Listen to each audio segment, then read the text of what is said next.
Hello बच्चा party. पढ़ तो इतना सारा लिया है बट समझ नहीं आ रहा ना कहाँ पे अभी भी हमें मेहनत करनी है, कौन से ऐसे एरियाज है जो हमारे अभी भी वीक है। तो आज हम इसी कंफ्यूजन का लेके आए हैं सॉल्यूशन। आज हम हमारा चैप्टर वाटर एंड एग्रीकल्चर हम इस तरह से क्वेश्चंस के थ्रू रिवाइज करेंगे जिससे हमें ये पता चले कि कौन से ऐसे टॉपिक्स है जिसमें अभी भी हमें मेहनत करनी है, प्लस क्या हम क्वेश्चंस को सॉल्व कर पा रहे हैं। कि पढ़ाई तो सब कर लेते हैं but main issue is like कि क्या हम क्वेश्चन सॉल्व कर पा रहे हैं। तो आज हम यही चेक करेंगे। तो here is a question for you, assertion and reason. इसके अंदर क्या होता है बेटा, एक सेंटेंस दिया हुआ है और उस सेंटेंस से हमें पूछना होता है व्हाई। तो जब हमने पूछा India primary activity is agriculture, अब जो नेक्स्ट जो हमारा सेंटेंस जिसको हमने रीजन दिया हुआ है, क्या वो असर्शन को जस्टिफाई कर रहा है। अगर हम पूछते क्यों, तो उसका आंसर है 2/3 of its population is engaged in agriculture. तो क्या ये हमारे असर्शन को जस्टिफाई कर रहा है। Very good. इसके अब 4 ऑप्शन दे रखे हैं, एक बार रीड कर लीजिए, मुझे जल्दी बताओ कि आंसर क्या होगा। क्या आपने भी यही लगाया था।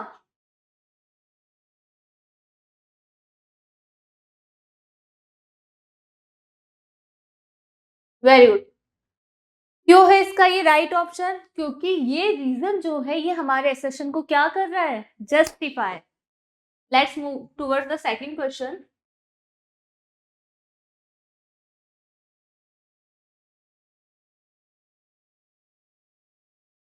Plantation has an interface of agriculture and industry. This is our sentence and इसका रीजन क्या दे रखा है इसने। Plantation is a type of commercial farming. A single crop is grown on large area. क्या हमारा रीजन और असर्शन दोनों सही है। अगर हाँ तो क्या हमारा रीजन असर्शन को जस्टिफाई कर पा रहा है। इसमें इसी तरह से 4 ऑप्शंस दे रखे हैं। Both A and R true and R is the correct explanation of A.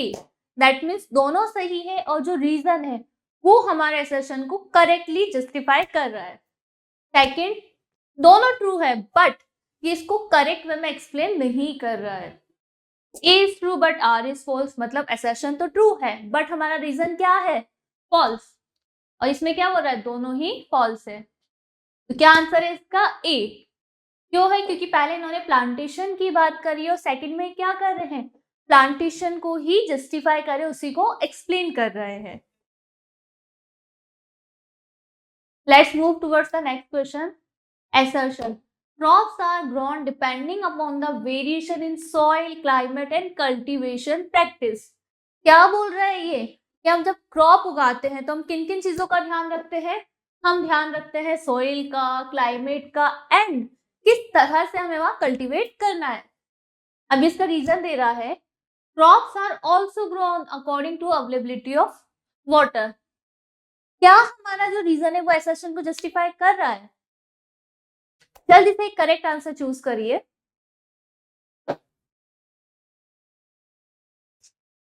कितनों ने सही किया, यस, ये इसको करेक्टली जस्टिफाई कर रहा है। Let's move towards the next question. Pulses are not considered as a major source of protein is in a vegetarian diet. Next ये बोल रहा है rice is the rabi crop and requires a lot of rain to grow. क्या assertion और reason दोनों एक दूसरे को justify कर रहे हैं, क्या दोनों सेम टॉपिक पर है।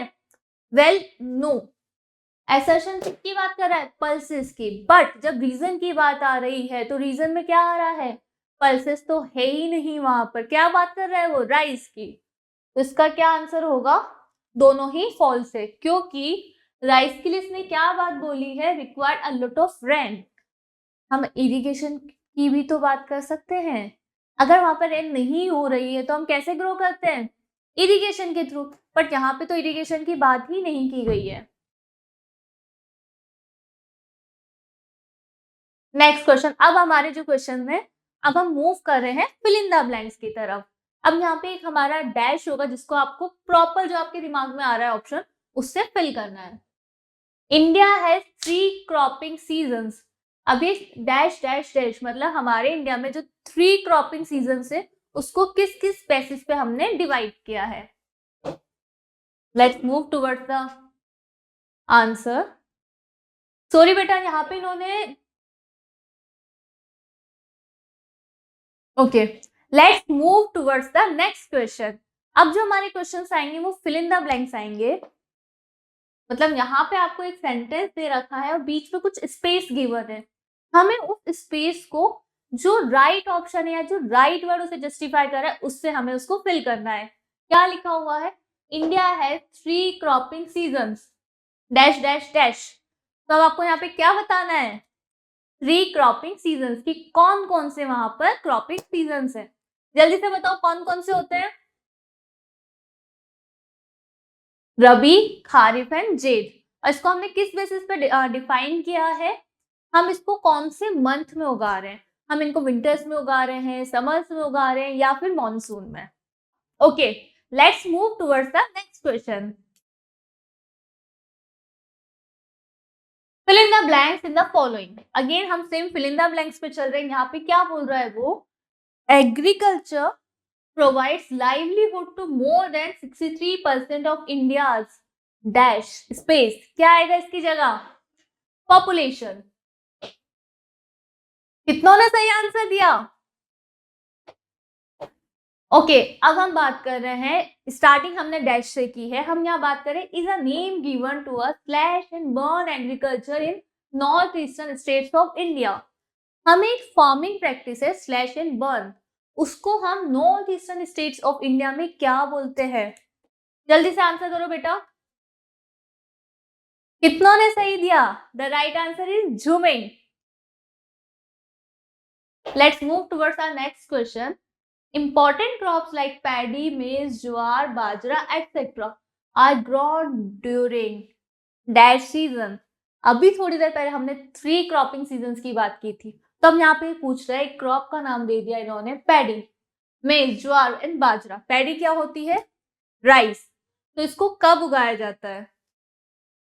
कब उगाया जाता है? मॉनसून। बेटा जहां पे भी राइस आ जाए ना वहां समझ लो, क्योंकि rice is like water crop, इसको बहुत सारा पानी चाहिए। तो कब उगाएंगे हम? मॉनसून में।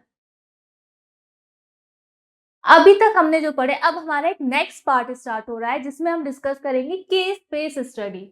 इसमें हम केस की बात करेंगे, एक आपको पैराग्राफ दिया हुआ है फिर उसमें से ही क्वेश्चंस होंगे। ये है, इसको रीड करिए जल्दी से। The main characteristics of this type of farming. अब इसमें किसी फार्मिंग की बात करें, वो आपको आइडेंटिफाई करना है कि कौन सी फार्मिंग की। The use of higher doses of modern inputs.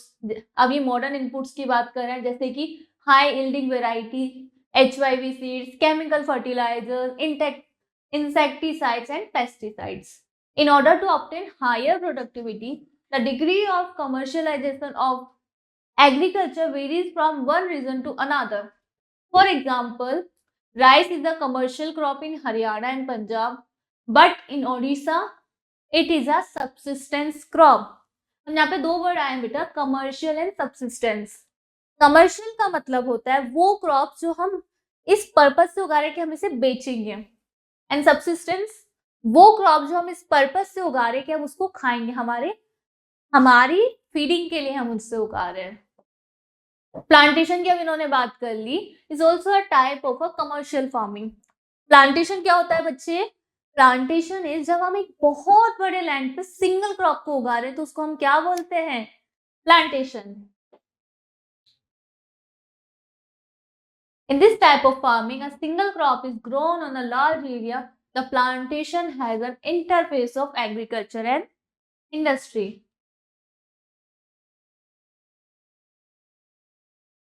Plantation की अब इन्होंने और आगे कंटिन्यू हो रहा है ये।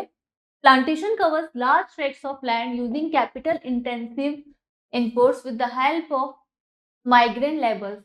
तो प्लांटेशन होता है बेटा वो हाईली कमर्शियलाइज्ड होता है अपने नेचर में, क्योंकि हम इतने बड़े एरिया में सिंगल क्रॉप उगा रहे हैं तो सब्सिस्टेंस के लिए तो पॉसिबल ही नहीं है। हम क्या सोच के बैठे हैं माइंड में कि इसको हम बेचेंगे, इसको सेल करेंगे, यहाँ से हमारा बिजनेस स्टार्ट होगा। अब ये क्या चाहिए? इसमें आपको कैपिटल चाहिए काफी सारी, और इसमें आपको काफी सारे लेबर्स भी चाहिए होते हैं। All the produce is used as a raw material in respective industries.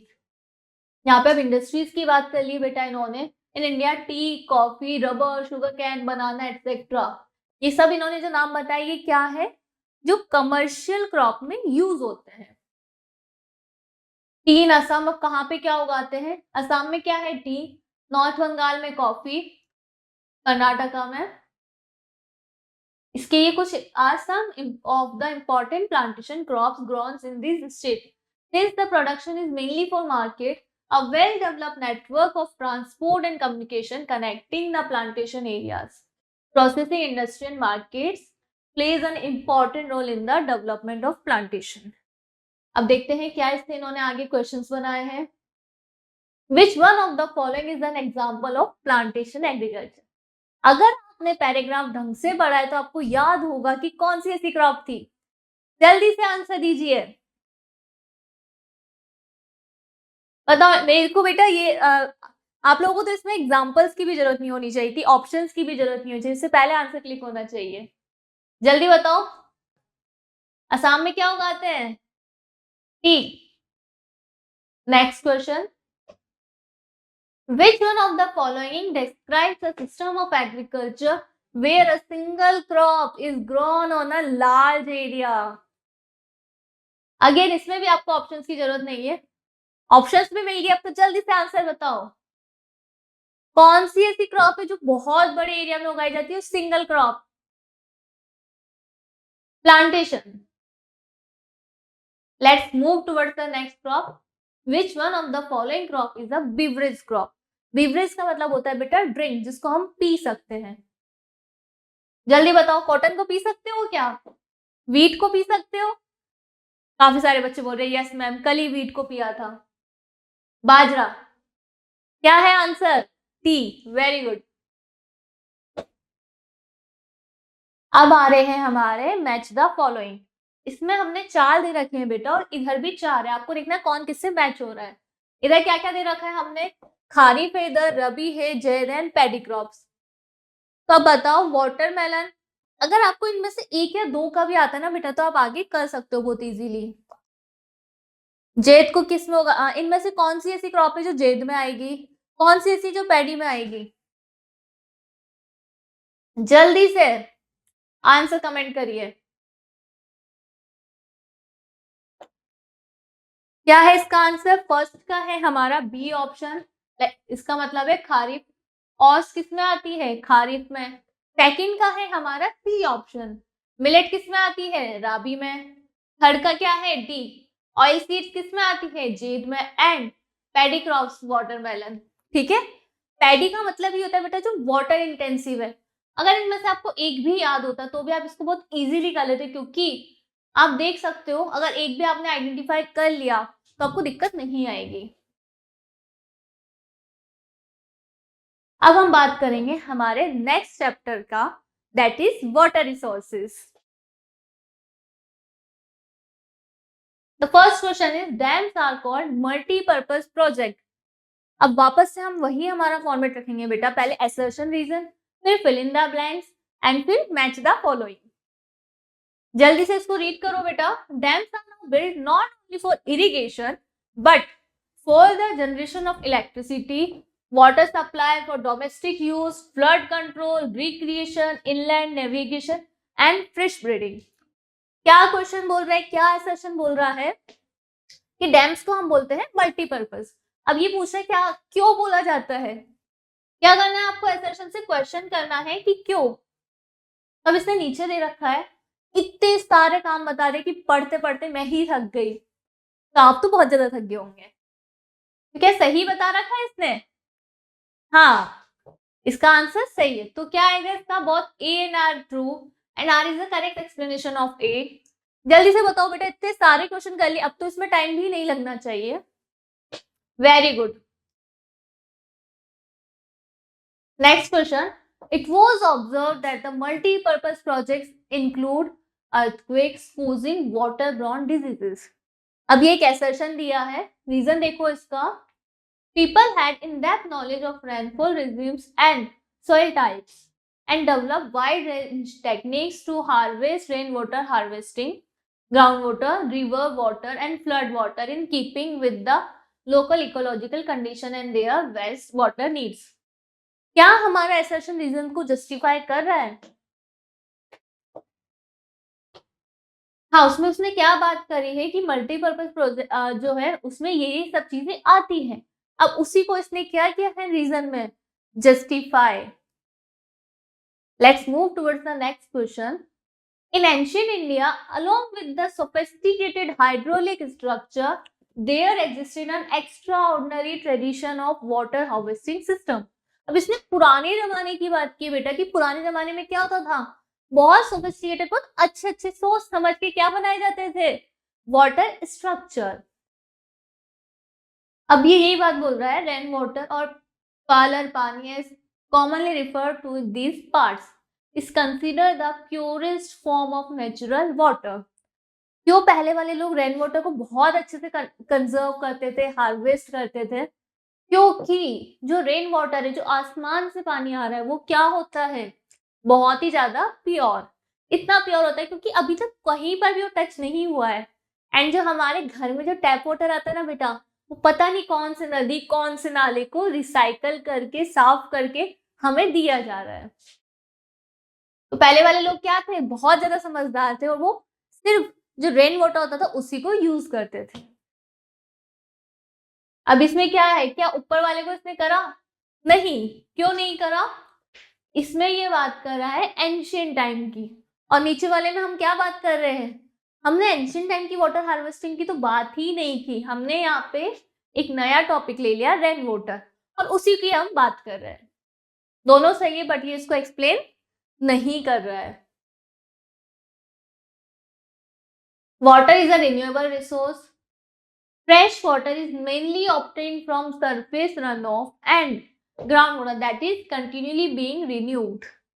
क्या इसमें ऊपर वाला जो हमारा assertion है और जो रीजन है, क्या वो एक दूसरे को जस्टिफाई कर रहे हैं? क्या हमारा रीजन assertion को जस्टिफाई कर पा रहा है? जल्दी से आंसर बताओ।